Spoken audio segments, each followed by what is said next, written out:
So the second training here is on meditation. And so we'll have a series of practices, as I said, be divided up into 3 groups. We have Khorde Rushen, which are the preliminary practices, and then we will talk about Trekcho, and then we'll talk about Togao over this and the next part, so throughout the semester here. So great perfection is considered the highest of the tantric yogas, and the direct path, and so no other preliminary practices are often considered necessary. As a practice itself, it becomes the preliminary practice, and so the practitioner abides in this vastness of each moment, the natural simplicity of being, if you will. And one transcends all attachments, including sexual yoga, which may or may not continue, and a certain degree of wildness or craziness is said to be required as a part of this.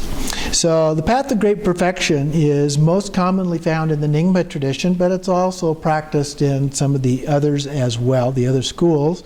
The Bon religion, for example, and there's a few native traditions that are outside of Buddhism that also have very similar practices. So when I was talking earlier about the context and so forth, there are these other non-Buddhist traditions that have forms of Dzogchen or great perfection embodied in them as well. So this appears to be very ancient, and as I mentioned, may even predate the historical Buddha, and has shown influences from the ancient precursor of Taoism, as well as the Chinese Chan or Zen, and that for a while had an impact on Tibet. So we can see some relationships there. Until fairly recently, it was considered to be a very secret practice. In fact, it was only done between master and disciple one-on-one, and it was very little known even in Tibet. A very, very secret practice. And so there are several masters now have said that the time has come to share the Dzogchen teachings. And so we're beginning to get that. There have been new books published in the last several years, and old texts are being translated into English that are beginning to be available. There are public teachings. Even the Dalai Lama has 2 books on Dzogchen now, and so forth. So the published texts do, however, caution practitioners as a part of that to seek guidance of a qualified master. So these things read as being relatively simple, but they're not necessarily as simple as they appear to be on the surface. So it's possible to misunderstand them and could lead to a spiritual disaster, so to speak. So you need to be careful about that. And different masters teach this in slightly different ways. They don't always agree with each other, just like any of the other paths. It's not like one absolute type of an approach to this. And that's not unexpected in something that was highly oral and highly secret in the way that it was transmitted. That's the way things happened then. So we can even find differences among the published texts as a part of that.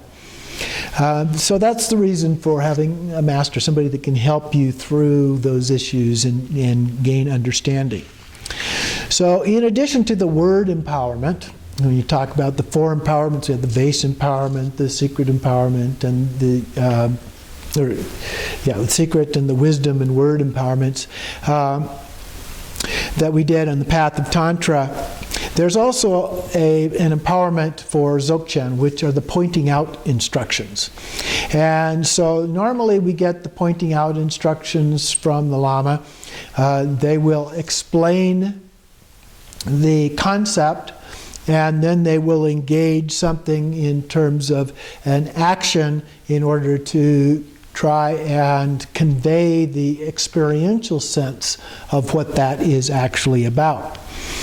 And different ways of doing that. As we pointed out earlier, there are 2 primary branches. Most common one is Trekcho, followed by Togao, although a few do that in a different order, the reverse order. Trekcho is usually seen as a form of shamatha, advanced shamatha, and Togao as a form of vipassana. So that's one way of looking at it. Just as we looked at Tantra and we said that generation stage is a form of shamatha and completion stage is a form of vipassana. Same type of application here. So Trekcho is divided into three parts: view, meditation, and action. So the view is freedom from analytical mentality. Meditation is experiential knowledge from primordial purity. Action is characterized by impenetrable relaxation. And the goal is natural expression of the Buddha's three modes, which means the three kayas, three Buddha bodies. So in terms of view, the view takes this cognitive understanding of transcendent wisdom, and then through the pointing out instruction is experienced directly in the great perfection initiation, if you will, or empowerment. And as I said, it's done in a variety of ways, and that then creates this gap between thoughts.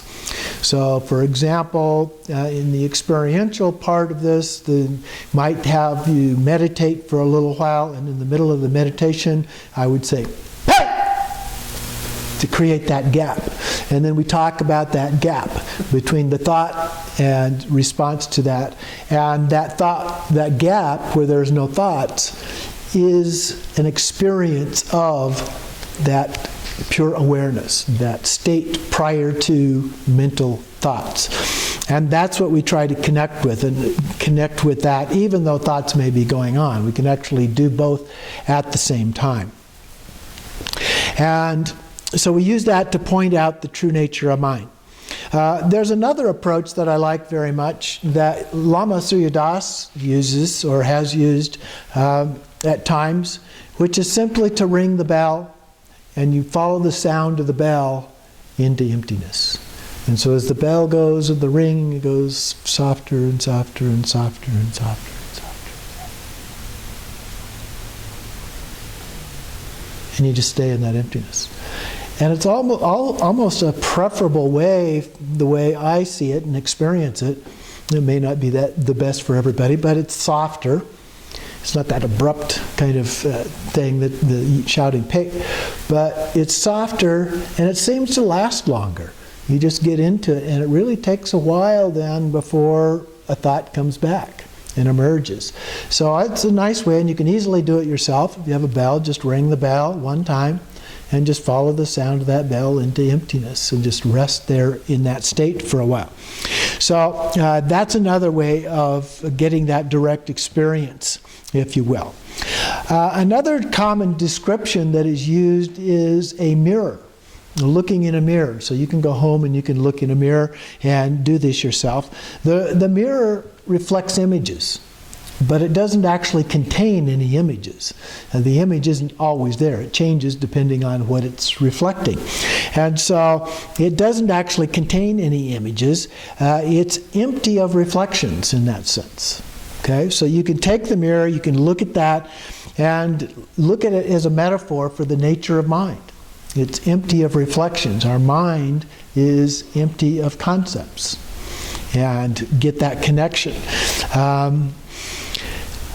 There are several ways in terms of this nature, the nature of mind, that are used to help describe. One that we've used a number of times is that it's ineffable. It's beyond words. You can't really say what it is. Now we can use words and we can try to describe it and get some kind of an approximation, but you can't get the actual experience directly from a description per se. It has to come from some other way. But we can get a sense of what it's like. Another word that is sometimes used is openness. There's a sense about this that it's just open. It's not contained in a small container. There is no container. It's just kind of a vast, open feeling that you get as a part of this. And so sometimes we describe it as being like space because of that. Now that can be the space within a room where we are, or it can be all of outer space. It can be infinite, without any boundaries, without any center, anything like that. There's a sense of the lightness of being about it. Another phrase is spontaneous or dynamic radiant display. That there's actually, out of that comes a manifestation, these thoughts that arise, concepts that arise. It has a quality of spirit or energy, if you will, that arises as a part of that. But these are not ordinary appearances. They're experiences of the innate energy of phenomena manifesting in the form of lights or other forms, sometimes described as a dance of pattern and randomness together. So it's not like looking at a cup or something like that has a fixed kind of appearance. But these appearances come. It's a feeling almost like a pre-appearance feeling of something that's emerging as something more concrete. And then the fourth phrase is oneness. Because there is a sense of unity in this. There's no difference between that vast openness and that dynamic radiant display. They're really connected, they're interdependent on each other in a way. So they're not mutually exclusive. And so those two qualities are really one, the transcendent wisdom as a part of that. So newborn babies can't differentiate themselves from their environment. They haven't had that experience until they're born, and it takes a while before they're able to differentiate that. There's kind of an oceanic experience that they have. So that's something that they learn. Duality is literally something we learn, not something that's inherent.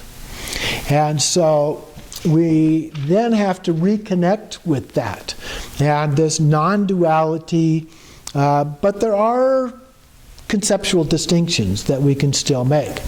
So here we view all phenomena with equanimity. We view all phenomena in the same way. There's no difference, particularly in terms of good or bad. They're just phenomena. They exist. And we have this kind of perpetual awareness of this awareness of Rigpa, the nature of things, how they are, and so forth. This union of sacred outlook, loving kindness and compassion in the context of this dynamic display of things as they appear. And transcendent wisdom, the relative and ultimate, if you will. In the Tantric writings, it's often referred to as pure view. And so that's where, of course, we see each being as a Buddha, each sound is a mantra or speech of the Buddhas, each thought is the wisdom of a Buddha. And everything else, all phenomena, are a perfect Buddha field. So everything is perfect just as it is. So we push that limit a little bit. Everything is perfect. Everything is sacred. Sacred outlook, sometimes we refer to it, as a part of that in the great perfection. And so there's nothing to do but just remain in this natural state. We just let go and let be, as I've said many times before. So in terms of the meditation here, what we're getting at, it's a state of relaxation and awareness with a part of that, as a part of that, and then just remaining in that natural state. And so the primary danger is to relax without awareness. It's relaxation with awareness. We don't want to relax and go into some kind of a numb state, get into kind of a zone where you're out there, spaced out kind of thing. That's not what we're trying to do. We want to be very acutely aware, both of our awareness itself and the spontaneous display of that awareness. So we begin by gathering ourselves to prepare. We do some shamatha, basic shamatha, calm abiding kind of thing. We relax a little bit. And then we do discriminating awareness meditation, which heightens our discriminating awareness of transcendent wisdom, nature of things. And then you relax into the shamatha without signs, no object. Okay, so this is advanced shamatha. In basic shamatha, it's shamatha with signs, where we had an object. We either had a physical object we were looking at, or we had a bindu, for example, between the eyes that we were looking at, or in the generation stage, we had a deity that we were imagining, and so forth. They all had some kind of either physical or mental object, a sign, if you will, in shamatha language. Here it's shamatha without sign. So there is no object of focus here. You just relax into that non-object, this vast openness of space, if you will. And this is a state of relaxed awareness without thought. And there's nothing to do but just relax and surrender to that openness that's there by itself. A naked perception of reality as it is, if you will. So we abide in pure awareness beyond concepts until this view, the idea of a view, this is a conceptual aspect here, dissolves as a concept and becomes direct Gnostic knowledge. So it becomes a direct experience itself. So that's what we're going for. And then we can even extend that into dream yoga. We did dream yoga as part of the completion practices of the path of Tantra. You can do that as well. There's a specific practice where you visualize the syllable ah floating above you when you're in bed and you're in the process of going to sleep. And it's white like the moon, and it's floating a few feet above you. Then you let it dissolve and just abide into the dream state. Okay, so you just visualize an ah, white ah, up above you a few feet, and then you just let it dissolve and you go into the dream state. Okay, so there's ways that we can do that as well as a practice, and then remain in a state of awareness. And then with practice, this non-dual state becomes very experiential. That's the goal. And so here, emptiness is form. Form is emptiness. It's a form of nakedness and delight, if you will. This vibrant dance of the nature of reality. There's a sense of complete equanimity. Everything is the same, a sameness about it, without attachment or judgment, no attachment, no aversion, no ego, no self. And so it includes at the same time loving kindness and compassion. So there emerges from this a sense of loving kindness and compassion. So we're both detached and caring for the benefit of others. It's both and. So a lot of times we think of being detached as being kind of aloof and apart from, but in this case, we're both detached in one sense and yet connected in another. So both at the same time. So it has a sense of a state of bliss about it. Sometimes it's described in that way, as a kind of an incredible lightness of being is a phrase I like to use for this, that just naturally arises. But bliss itself is not the goal. The goal is not to come to this bliss state. That way we become attached to the feeling, and that becomes a distraction or an obscuration to our practice. But let go and let be, if you will. So part of this requires that you have a bit of a sense of humor about it. You can take this all too seriously. So you need to approach it with a lightness of being as a part of this, as well as inspiration and determination. And the masters are noted for this kind of lighthearted, self-deprecating humor. Many of the masters have a great sense of humor. And that's a part of this. They laugh frequently. They laugh at almost anything. You watch the Dalai Lama, either been with him or you've watched videos of him. He's laughing all the time about one thing or another. And so on one hand, he's taking it very seriously, but on the other hand, he's not. And that's the kind of thing. We need to take it with kind of almost a mischievous sparkle in your eyes when you do this kind of thing. And at the same time, these people possess this remarkable sense of presence about them.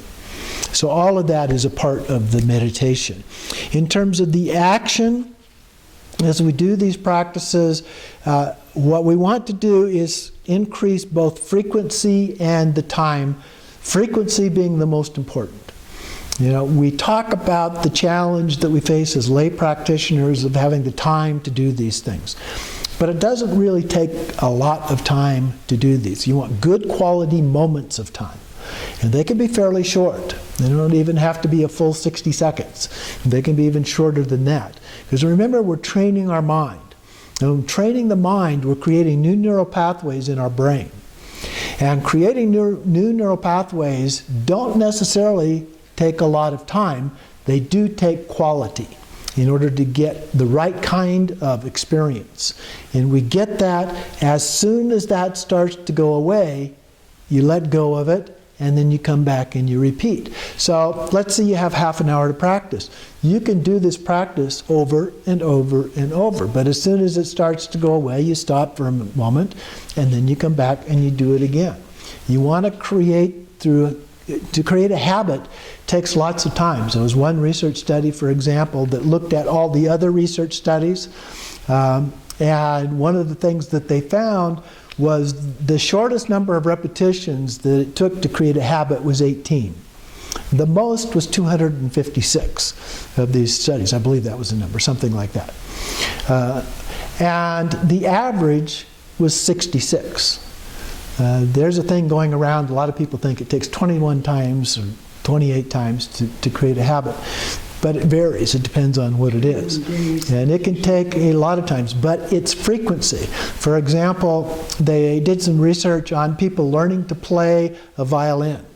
And they found that two people practicing 1 hour a day, the person who practiced 4 times, 15 minutes, did much better than the person who practiced 1 time for an hour. And it's the same way with meditation. And you've heard this over and over again. Do many short meditations. Even if you have a meditative session that's longer, do many short meditations. And the focus is quality. It's about frequency, not time. Okay? Now, time has a factor, and we want to grow our ability to stay in that state for longer periods of time. But that's not as important as frequency, because the frequency will lead to being able to stay there for longer periods of time, all by itself. You don't have to push the time part, you push the frequency part. Do it more. The other nice thing about that, though, is that it enables us to do little short meditations during the day. You come up to a stoplight. You're stuck there for a minute or two, perhaps. Do a short meditation. Light changes green, you go. You're sitting at the doctor's office. Time to meditate. You're standing in line at the grocery store. Time to meditate. All of these little things are opportunities for us to take advantage of building in a moment of real quality meditation. And you can do this. You're standing in line at the grocery store, instead of reading the headlines of all the trashy magazines up there, you just kind of relax, let it go, wait your turn. Okay? You don't have to think any thoughts. You just wait your opportunity to put your groceries on the little belt and go up and so forth. So lots of good opportunities that we can do as a part of this. And through doing this kind of thing, everything becomes meditation. You know, everything becomes an opportunity to practice. And so we do this, and this then becomes the view. So enlightenment actually sparkles through from the ground of being, if you will, this self-perfection. So everything is one taste. So we've transcended practice, and we continue in this non-dual pure awareness in every moment.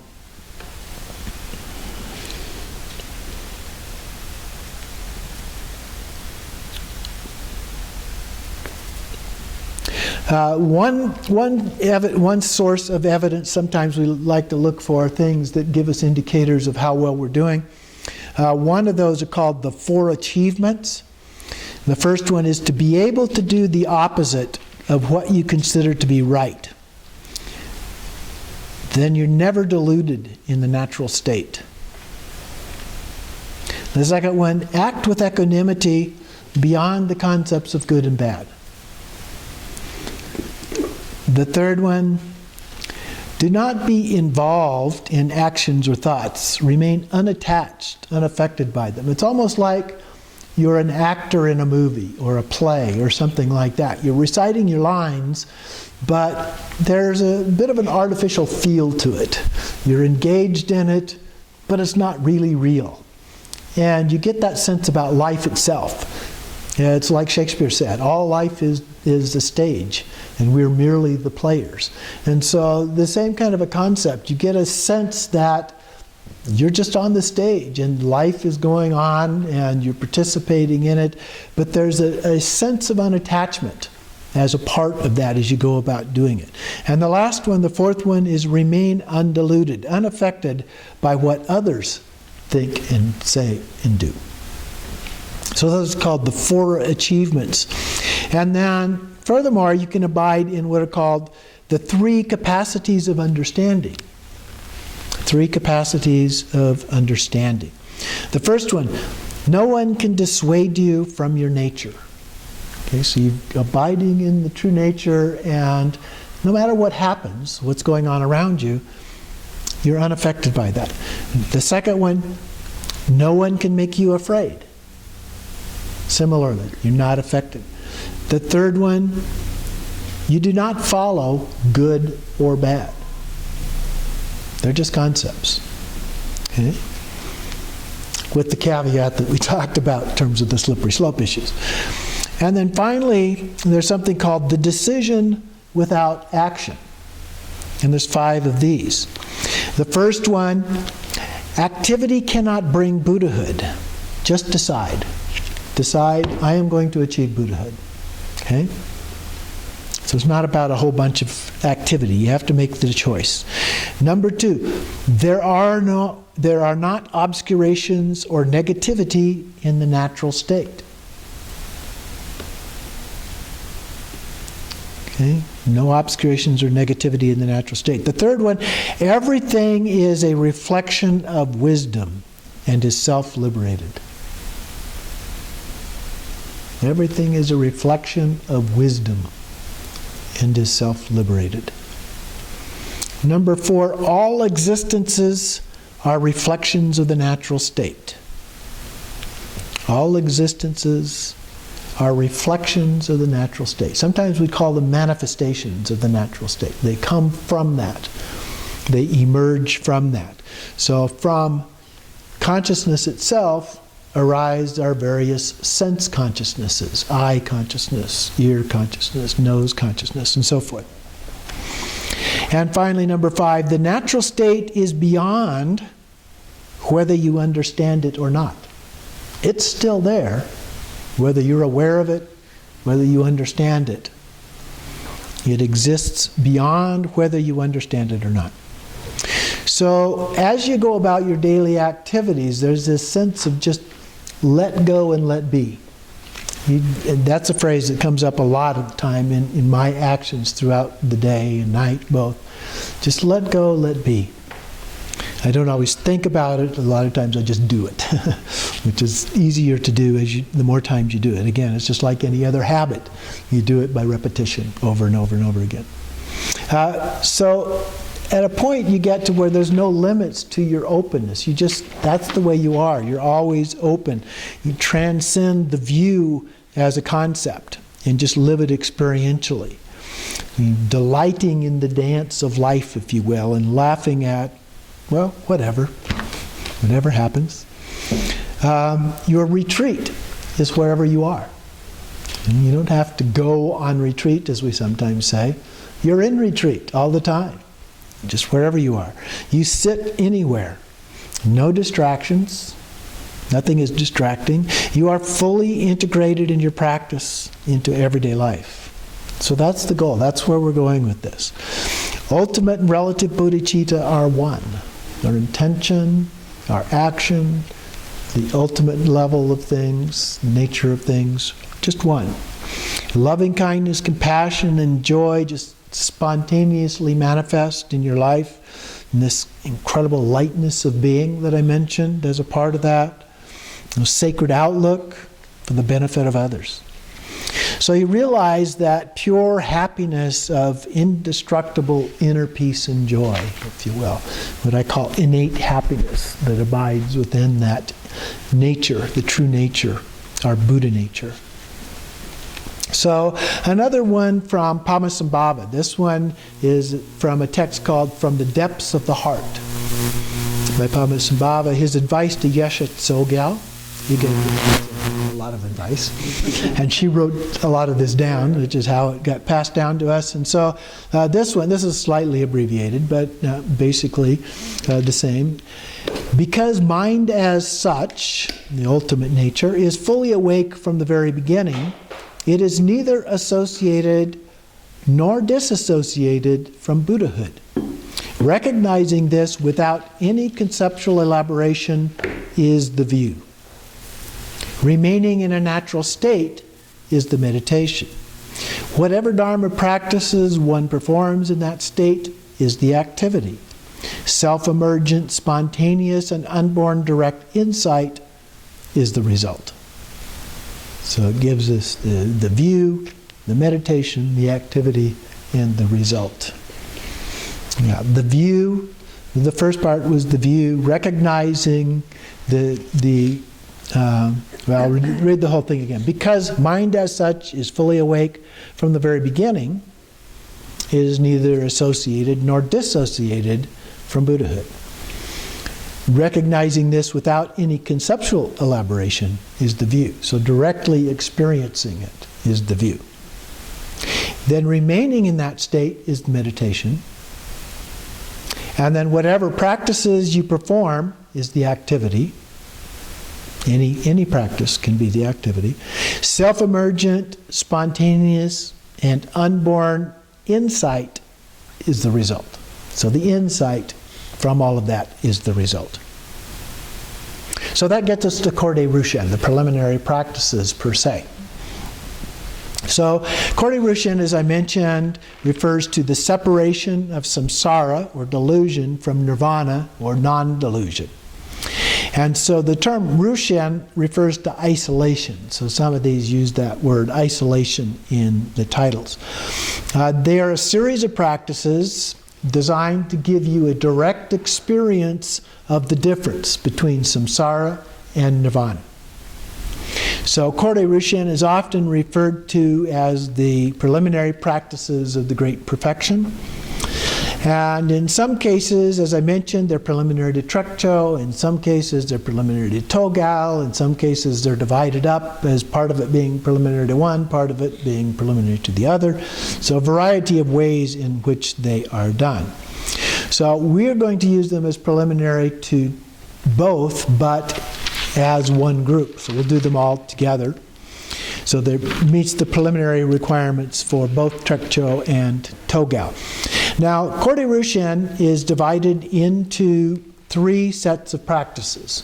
There's the outer Rushen, the inner Rushen, and the secret Rushen. So the latter one is also further subdivided into the isolation of the body, speech, and mind. So that's the kind of structure that we're looking at here. Now, Padmasambhava, as I mentioned, didn't include it in his text, although he did include it in the Kanto Nyingtek, and so this is still based on the teachings of Padmasambhava, even though it's not in our actual text. So I've used a variety of sources to pull some of these things together. Each practice is relatively short and can be done in daily groupings, and so depending on your time and how that works out. If possible, you do each group in the morning and in the evening. On weekends, you might be able to do more. So the amount that you can put into it, again, we're talking repetitions being the key here. So you want to get a good feel for these practices, a feel for the difference between samsara and nirvana. That's the point here. So variety is more important than the length or even the number of repetitions. So short quality sessions are really what is important here.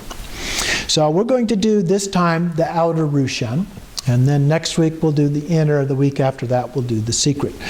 So in this one, we're working from the 5 skandhas. The 5 skandhas, as you recall, are form, feelings, perceptions, thought, and consciousness. And so it's structured around those 5. So one way to do this is you can do one of the skandhas each day for 5 days out of the week, and then do a combination perhaps on the weekend when you have a little bit more time to do that. So I have a handout for those.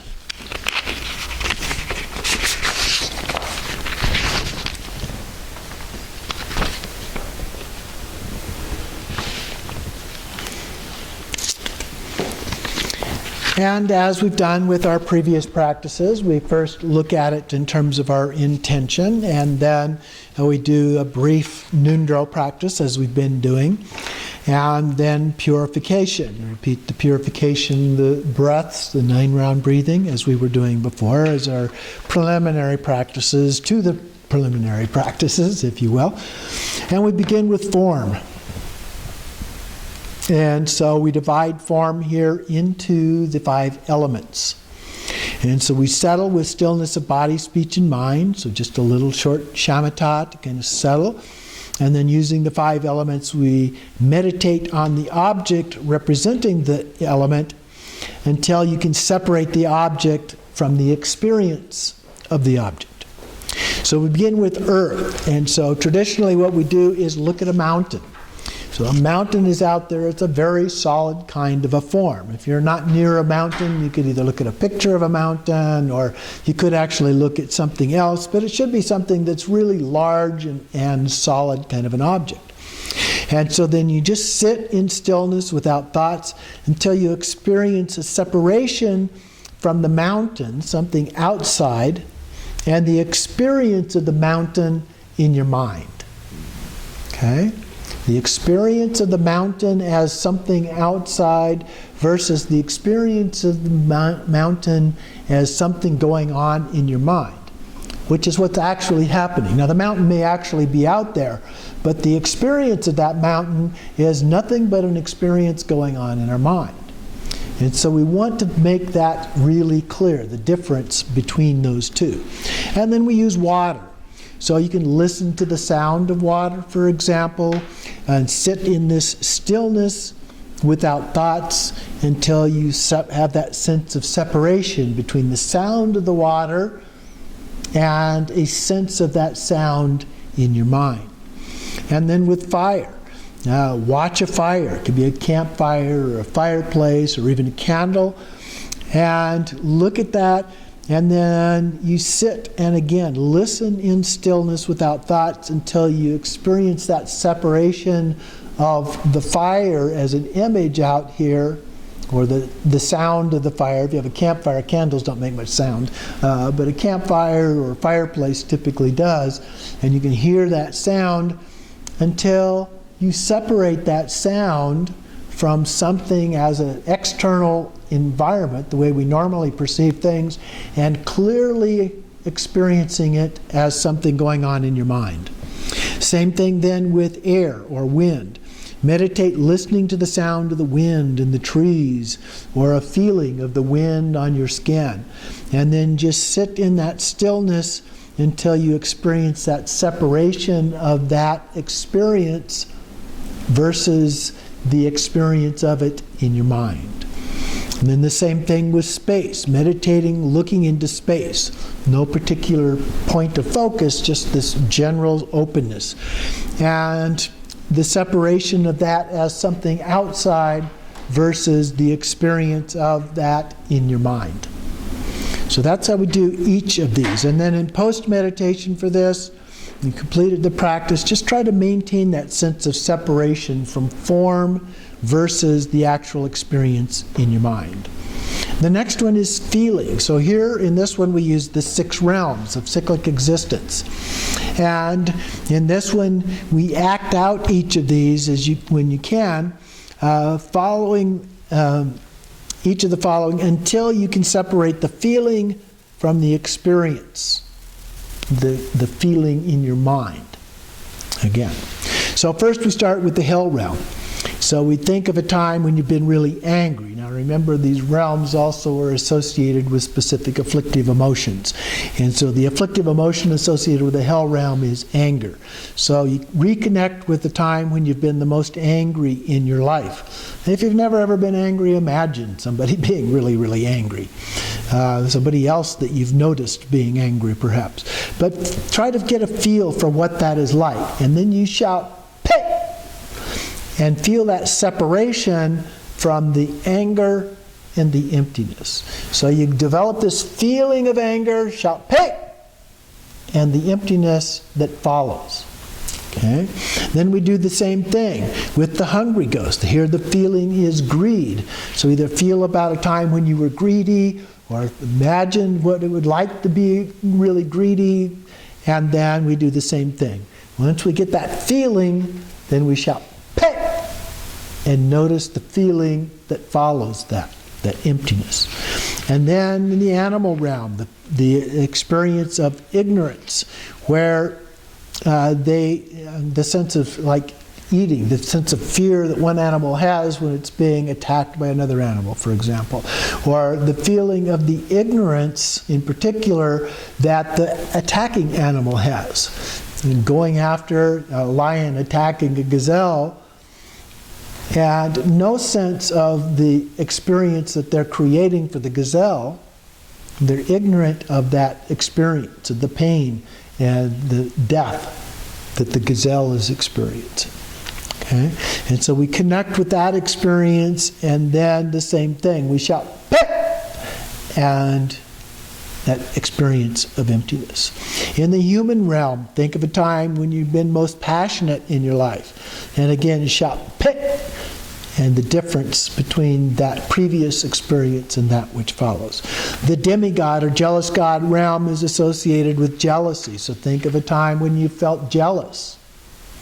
And then shout, "Peh!" and the difference in that feeling.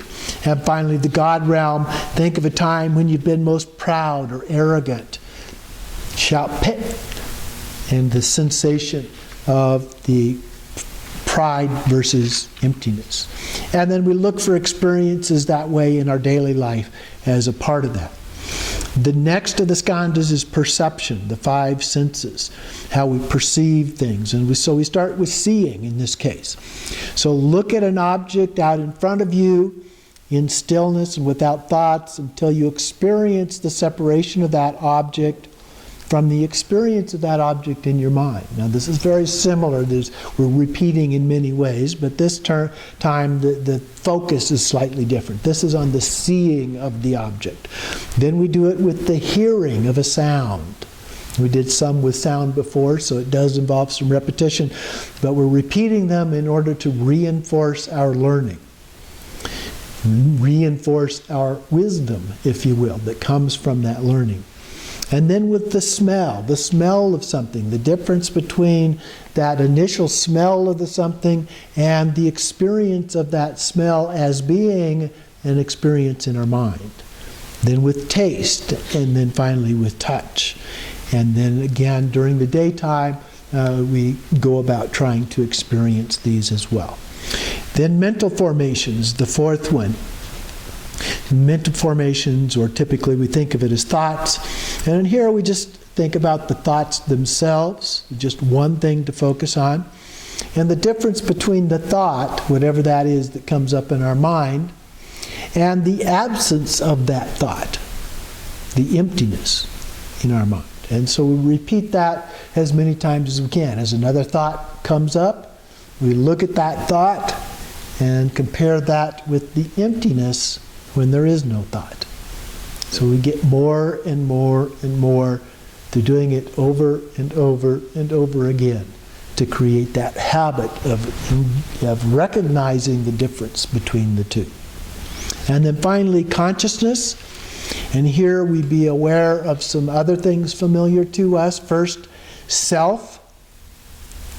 And we analyze self like we've done before, and then shout, "Peh!" and feel that separation from that analysis and that sense of emptiness. And then we do it with other. Think about phenomena, we analyze that phenomena, we shout, "Peh!"